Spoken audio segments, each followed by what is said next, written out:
इसलिए उनको सम्यक संबुद्ध कहते हैं, जिन्होंने 30 पारमिताओं का ज्ञान।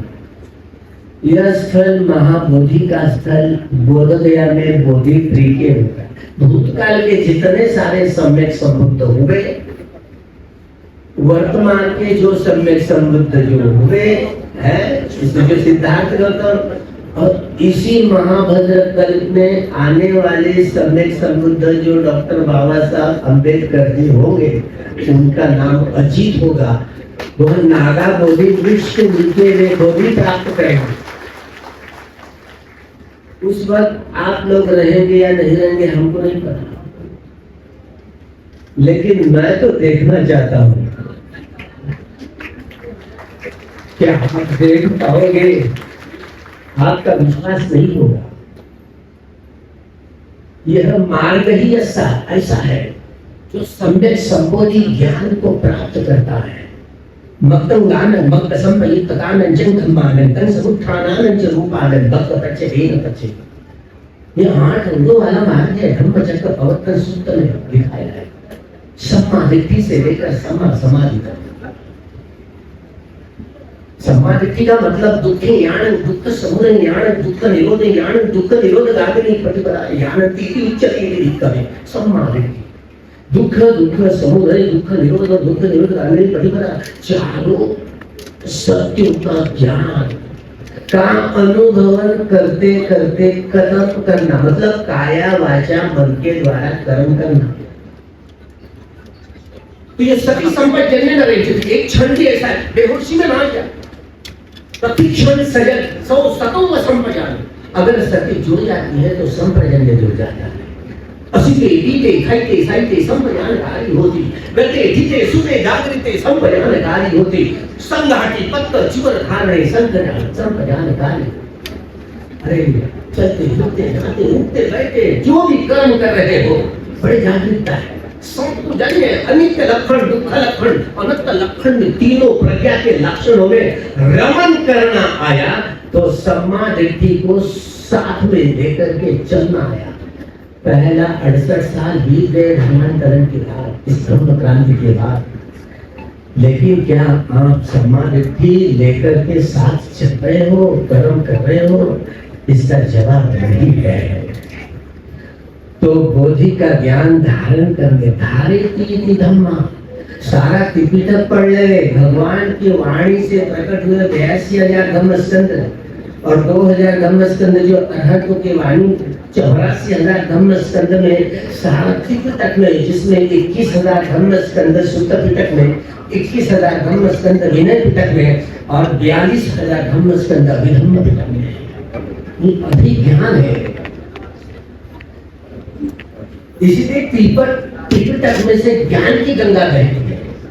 वह ज्ञान भूमि है, अभिज्ञान प्राप्त करने वाली भूमि है।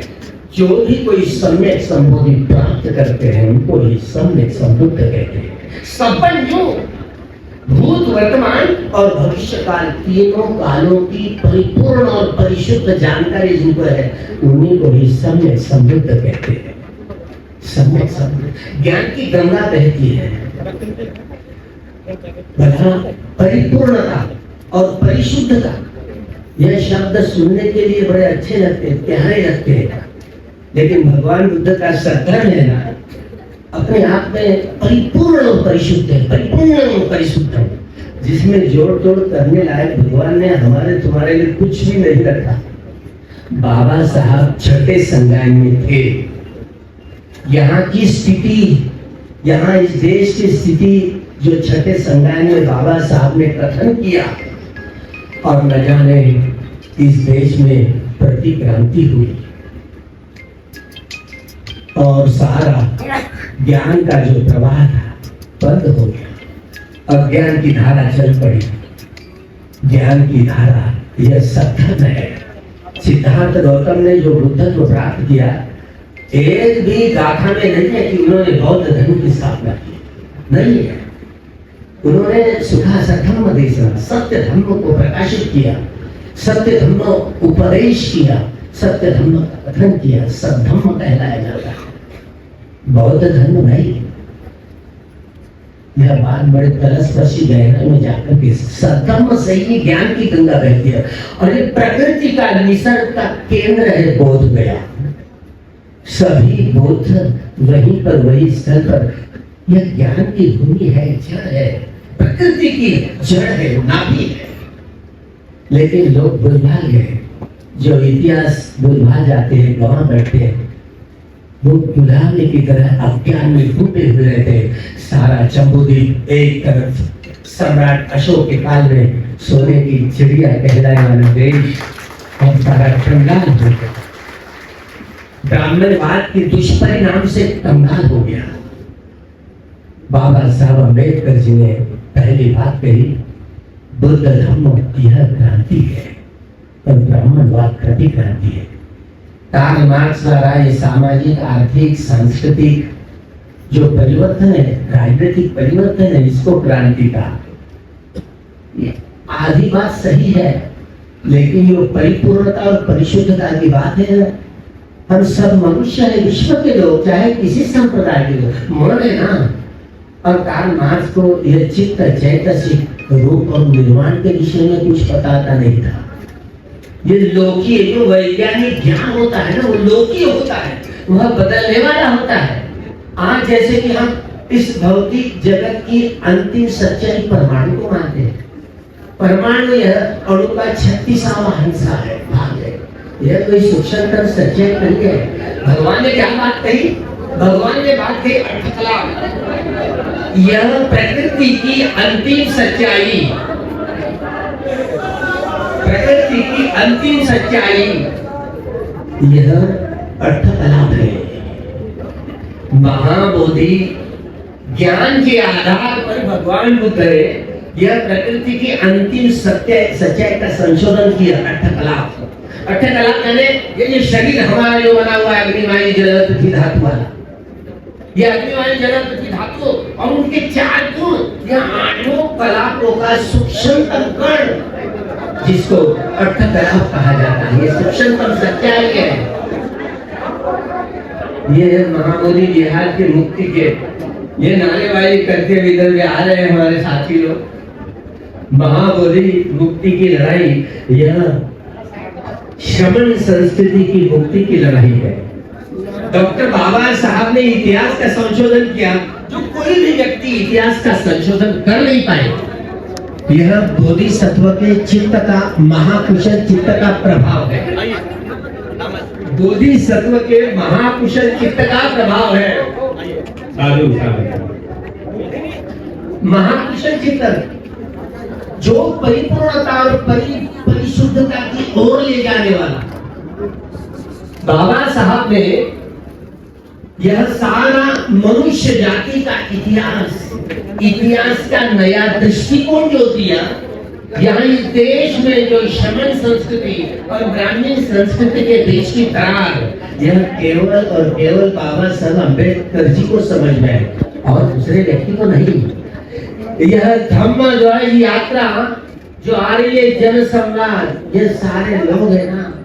एक समय के डॉक्टर बाबा साहब अम्बेडकर जी महू में भगवान बुद्ध की मूर्ति की प्रतिष्ठापना के लिए आए थे 25 दिसंबर 1954 में। तो बाबा साहब ने बात कही कि इस देश में 2000 लेनियां हैं और इसमें से 1700 के ऊपर लेनियां केवल महाराष्ट्र में है। इसका सीधा सीधा मतलब है कि 100% महाराष्ट्र के सारे लोग नाग लोग थे, प्राचीन समय थे, और ये बुद्धिस्ट थे, बुद्धिस्ट थे। यहाँ नाग लोग, अरे ये पृथ्वी है ना, ये नाग राजा के पद पर खड़ी है, सुनाई देता है। ये नाग सांप नहीं है, नाग राजा है ये मां, ये नाग सांप नहीं है। तो शेष नाग वो नाग राजाओं को कहा जाता है।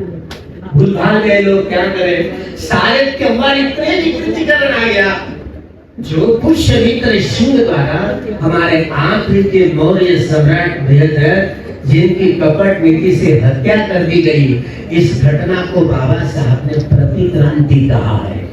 यह ब्राह्मणवाद प्रतिक्रांति, जहां डॉक्टर बाबा साहब ने, इसलिए जो देश के लोग इतिहास में अपने गवाह बैठे हैं, तो क्या इतिहास रचा पाएंगे। इसलिए इस देश का इतिहास केवल और केवल बाबा साहब ही रचा पाए और कोई व्यक्ति नहीं। इसलिए यह आम लोग है ना, जनसंवाद है, यहाँ हिंदू है, मुस्लिम है, जैन है, सिख है और अन्य अन्य मुस्लिम है, अलग अलग संप्रदाय के लोग हैं। उनको क्या पता कि प्राचीन जमाने में सारे नागवंशी थे। 13 अक्टूबर 1935 को नासिक जिले में येवला में बड़ी परिषद की, महारों के मनों को टटोलने के लिए बाबा साहब ने बड़ी महान परिषद बुलाई। तो परिषद में जन्म लेना मेरे हाथ में नहीं था, तो लेकिन जीना और मरना मेरे हाथ में है। गलती से मैं हिंदू धर्म में जन्म लिया हूँ, लेकिन मैं न जीऊंगा न मरूंगा। 21 साल के बाद उन्होंने नागपुर की पवित्र भूमि पर बुद्धं शरणं गच्छामि, धम्मं शरणं गच्छामि और संघं शरणं, 3 शरण और 22 प्रतिज्ञाओं दिलाते हुए हमको फिर से हमारे पुरानी जो विरासत हमारे हाथ में थी। बाबा साहब के कितना ऋण है, कितना ऋण है बाबा साहब का इस देश पर। इसलिए बाबा साहब ने इस देश को जगाने के लिए यह महाबोधि, महाज्ञान, मुक्ति का आंदोलन, श्रवण संस्कृति के यह विरासत स्थापित करने का अधिकार है। यह सारे लोगों का है। मराठो आज तो बंबई में आकर के रुके हो, मराठा आंदोलन आरक्षण के नाम पर अभी आ रहा है बंबई में, लेकिन ये देवेंद्र फडणवीस, ये नरेंद्र मोदी चोरों की सरकार है। वोटों की चोरी करके, ईवीएम हैक करके चुनाव लड़ा गया और ये चोरों की, ये लोग की कहीं माँ बाप से जन्म नहीं लिया उन्होंने, नरेंद्र मोदी जी ने। वे खुद कहते हमें नहीं पता, हमें नहीं पता, लेकिन हम सबको हमारे माँ बाप ने तो जन्म दिया है। सबके बाप तो हमारे तो डॉक्टर बाबा साहब अम्बेडकर जी है। अरे हमारे माँ बाप ने तो जन्म दिया, लेकिन ये आंखें, देखने वाली आंखें थी, ये सारी मिथ्या व्यक्ति को दूर करने में जो हमारे नेता हुए उनको हम महानेता, बोधिसत्व कहते हैं, भावी बुद्ध कहते हैं। क्या करें बाबा साहब ने ये हम तुम, चाहे वो हिंदू हो, बौद्ध हो, जैन हो, सिख हो, यहूदी हो, ईसाई हो, मुस्लिम हो, हम तुम सब 390 प्रकार के मानस चरित्र वाले लोग, राजो मूलक, वैश्य मूलक, मोह मूलक, बुद्धि मूलक, भय मूलक, पिता मूलक इत्यादि इत्यादि, और हम सब लोग हमारे स्वभाव के अधीन है। इसलिए हमारे व्यवहार में हमारा स्वभाव प्रकट होता है। हम स्वभाव प्रकट होता है। जब कोई व्यक्ति आर्य सत्य का साक्षात्कार करता है तो मनुष्य करके सजावट होती है, वह सुंदरता परिपूर्ण विकसित होती है, वह वीतरागी, वीतद्वेषी, वीतमोही होकर के काया वाचा मन द्वारा काम करता है तो मनुष्य कहलाता है। एक व्यक्ति दूसरे व्यक्ति के साथ नियमित रूप से वह मनुष्यता का व्यवहार करेगा। यह टूटे हुए मनुष्य को जोड़ने वाली विद्या है। यह धर्म रूपी धन है जो बाबा साहब ने इस देश की विरासत जो खोई हुई थी हमारे हाथ में दी थी। हम अभी तक के 68 साल बीत गए, हम सुरक्षा नहीं कर पाए अपनी सुरक्षा, अपनी विरासत की। राहुल साहब की वार्तालाप करते थे कि हम तो हमारा बिहार हमारे हाथ में दीजिए, लेकिन गांधी जी कहते थे कि पहले आजादी होने दीजिए, फिर बाद में हम दे देंगे। कांग्रेस वाले भी बड़े विचार लोग हैं, वो हमारे लोग नहीं है, लेकिन हम फंस रहे हैं ना। हमको लगता है बीच में हुआ ना, अरे ये शेडी वाले लोग हैं ना, बड़े चालाक लोग हैं, चुरा लिए। अब तो ये चुराने वाला धंधा, हम जब धम्मपद पढ़ रहे थे ना, बाबा साहब ने क्रिटिसाइज किया, और ये जब गीता पढ़ते हैं तो गीता में जो ज्ञान की बातें हैं, ये तो सारे धम्मपद का ज्ञान वहां पर भरा हुआ है। ये तो गलत की चोरी है। शेडी वालों ने धम्मपद की नकल करके यह गीता लिखा है, भगवत गीता लिखी। तो चोरी का मामला तो भगवान बुद्ध ने जो दिया हुआ धन है, तो धन की चोरी की ना, भगवान इस शब्द की भी चोरी की है। भगवान इस शब्द का अर्थ ईश्वर, परमेश्वर, गॉड नहीं हुआ करता। भक्त राजो, भक्त दोषो, भक्त मोहो इति भगवा, भवा सवा उच्चती की भगवा, जिसने राग द्वेष मोह की सारी कड़ियां भग्न कर दी हो। हवाईश्वर यानी जन्म लेने को मजबूर करने वाली जो भगवत कृष्णाएं हैं, उनका समूल निषेध करते हुए, निषेध किया हुआ है, पच्छेद किया हुआ हो, उनको भगवान कहा जाता है। भगवान इस शब्द का इतने चोरी किए स्टेटी वालों ने और अपने शब्दकोशों में भर दिया, और ईश्वर, परमेश्वर, नाना प्रकार के गॉड इस शब्द प्रबंध में ला। हमारे पढ़े लिखे लोग सिद्धार्थ गौतम बुद्ध बोल करके चुप्पी साधते। भगवान गौतम बुद्ध बोलने के लिए कि जुबान लड़खड़ाती है, क्योंकि कितना अज्ञान भरा हुआ है। देखिए, यह ज्ञान की बातें बोध गया में ही उत्पन्न होती है। इसीलिए यह महाबोधि विहार का मामला बड़ा कठिन मामला है। यहाँ जैसे जिस दिन फैसला हुआ, वो सुप्रीम कोर्ट में हमारी वो बहन जो सुलेखा भाई जी कुमार है, उन्होंने केस दायर करी। अच्छा, आर्गुमेंट बड़ा अच्छा हुआ कि 26 जनवरी 1950 को जो देश का संविधान शुरू लागू हुआ, अमल हुआ, एक व्यक्ति एक मन एक मूल्य लागू हुआ, अमल हुआ, तो पुराने जितने कानून निरस्त हो जाते हैं। आर्गुमेंट नहीं किया ऐसी बात नहीं है, लेकिन न्याय देना तो सुप्रीम कोर्ट के हाथ में। सुप्रीम कोर्ट ने क्या कहा, हम चर्चा ही नहीं करना चाहते, जाओ आप पटना में जाओ। देखिए, तो इस तरह से नकार दिया है। मुझे बड़ा भरोसा था कि भूषण गवई अब सुप्रीम कोर्ट में आ गए, बुद्धिस्ट है, लेकिन मुझे अभी भी विश्वास नहीं हो रहा है कि उनके कार्य में यह हमारे, अगर सर न्यायाधीश होता तो 15 दिन में इसका फैसला लगा देता, स्वयं संज्ञान लेकर के केंद्र सरकार को और राज्य सरकारों भी भ्रष्ट कर देता है। लेकिन अभी भी हाथ में है। भूषण जी, मैं आह्वान करता हूँ, यह आखिरी का मौसम है, बड़ा हरा मौसम है, बड़ा नीला मौसम है, तो समझिए आप भी तो मरने वाले हैं। मरने के लिए डरे नहीं। अगर ये इतने दिन बचेंगे ना, इतने दिनों में ये फैसला हो सकता है। अरे हमारे मूलभूत अधिकारों का इन लोगों ने हनन किया। आज भी संविधान के 61A के अनुसार इस देश के चुनाव यह मतपेटी पर, बैलेट पेपर पे ही होना चाहिए, ऐसा कानून है। लेकिन ये बदल करके इन लोगों ने अपने चोटों की चोरी करके ये इलीगली सत्ता पर छा गए, ब्राह्मणवाद छा गया। इनको चाहिए, जैसे महाबोधि बिहार में 4 भिक्षु लोग हैं और उनके हाथों में रहे, ऐसे अभी ये कानून है ना, वक्त कानून, वो राह देख रहे हैं। ऐसे सुप्रीम कोर्ट के न्यायाधीशों पर बेंच पर जाएगी और पारित होगी।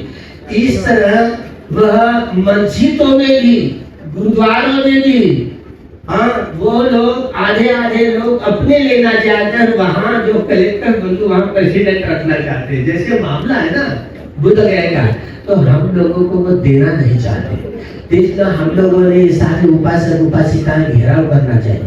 बाबा साहब ना, कौन सी एफआईआर लगे बाबा साहब की? मुझे, क्योंकि जब बिना जाने पर बेगुनाह व्यक्ति पर जो गुनाह लगा, मुझे अच्छा नहीं लगा, क्योंकि एक चिवरधारी व्यक्ति जेल में जाना ठीक नहीं है। मैं तो अभी जाहिर आह्वान करता हूँ कि भीमराव जी अम्बेडकर आप सामने होइएगा, हम भिक्षु संघ आपके साथ में, आप भी समता सैनिक नेतृत्व करें। हम सब भिक्षु संघ आपके सामने हैं, ताकि यह सारा आंदोलन विश्व में फूलेगा फैलेगा और सारे लोग इकट्ठा होकर के यह जन सम्मान है ना। युवाओं, महाराष्ट्र के युवाओं, महिलाओं, महाराष्ट्र के यहाँ किसानों, ये हमारा सारा देवेंद्र जी है ना, उन्होंने बड़ा कर्जा मुक्ति का आह्वान दिया था। आप तो बोल नहीं पा रहे हो, मनोज जरान जी, आपको नहीं मालूम है, आप जानकारी प्राप्त करें, बाबा साहब को जाने। आरक्षण से इतना विकास नहीं हुआ है। जब बाबा साहब ने धर्मांतरण की घोषणा की, आप भी आज मुंबई में हो, अरे आज धर्मांतरण की घोषणा करे, कल या केंद्र सरकार को संन्यास कर जाएगी खून की। देखिए, यह तख्त बदलना होगा। यह तख्त बदलने के लिए यह धम्म यात्रा है। इस सत्ता को खारिज करने के लिए धम्म यात्रा है। जागो इस देश के युवाओं, महिलाएं, कर्मचारियों, जागो, हमारी विरासत को प्राप्त करो। बाबा साहब ने कहा था कि हम भूल भाल गए लोग, हमारा पराभूतों का इतिहास है। परसों 4 तारीख को भीमा को रेवा में जाएगा। बाबा साहब ने यह बात शमन संस्कृति या ब्राह्मण संस्कृति की, यह इतिहास की धारा हमारा पराभूतों का इतिहास है। मनोज राणे पाटिल ध्यान में रखिए, अरे सारे मराठी लोग बुद्धिस्ट थे। याद करो, इतिहास को जानेंगे तो देश बदलेगा। सारी हमारी विरासत हमारे हाथ। 12 साल हो गए पंढरपुर में हम आ रहे हैं। इसके लिए हमने डिमांड नहीं की। मैं तो सारा जीवन हमारी मांगे पूरी करो, इस पे जाएगी। सत्ता है, सबकी जड़ है। भीमराव जी आप आगे बढ़े, हम आपको ये आपकी मुख्यमंत्री बनाना चाहते हैं। आप ही समता सैनिक दलकारी बुद्धिस्ट सोसाइटी ऑफ इंडिया का नेतृत्व करने वाला डॉक्टर बाबा साहब अम्बेडकर का पोता, हम आपको मुख्यमंत्री बनाना चाहते हैं। बिल्कुल संघ आपको मुख्यमंत्री बनाना चाहते हैं। आगे बढ़े और इस आंदोलन को बड़े विश्व में फैलाए, विश्व के बौद्धों को जगाए। और जो 2 फरवरी को हम सब लोग इकट्ठा होंगे, 12 फरवरी को, तो ऑल इंडिया बुद्धिस्ट सोसाइटी और समता सैनिक दल वहां पर आपके नेतृत्व में फुले फुले भिक्षु संघ आपके साथ में रहेगा। जेल में जाने का काम पड़ेगा तो आप जेल में जाओ, पहले जाएंगे। हाँ, हम आपको छुड़ाने के लिए आएंगे, लेकिन हम लोग जेल में नहीं जाएंगे। आप नेतृत्व करें, हम सब लोग आपके साथ में हैं। मुझे मेरा फ्लाइट है, समय हो गया है, मैं जा रहा हूँ। हरदम मैं इसलिए आया क्योंकि मेरा वर्षावश है, मैं काम नहीं कर सकता, हमारी फ्लाइट है, इसलिए मैं जा रहा हूँ। माफ करें। सभी जनताओं का आह्वान करता हूँ, शमन संस्कृति जागे, यहाँ के अल्पसंख्यक को जागे। और हमारी विरासत का यह मामला है, महाबोधि विहार का मामला है, शमन संस्कृति की लड़ाई है। इसे जाने, कलशपशी गहराई जाने और धर्मांतरण की घोषणा करें। इस धर्मांतर बहुत ऐसी आने वाली है, जैसे सुनामी की लहरें आती है ना, ऐसी लहरें आज नहीं तो कल। संभाजी ब्रिगेड और अनन्य लोग 2045 को पंढरपुर में आषाढ़ी एकादशी को ये वारकरियों का नहीं, ये नाथपंथियों का बहुत बड़ा धर्मांतरण का समारोह हो रहा है। आप भी हाजिर रहिएगा। ऑल इंडिया भिक्षु संघ है, अखिल भारतीय भिक्षु संघ है आपके साथ में जो समता सैनिक दल है, बुद्धिस्ट सोसाइटी ऑफ इंडिया है, आप ही नेतृत्व धर्मांतरण का करें। हम भिक्षु संघ आपके साथ में रहेंगे। बहुत मंगल हो। भवतु सब मंगलम, भवतु सब मंगलम, भवतु सब मंगलम।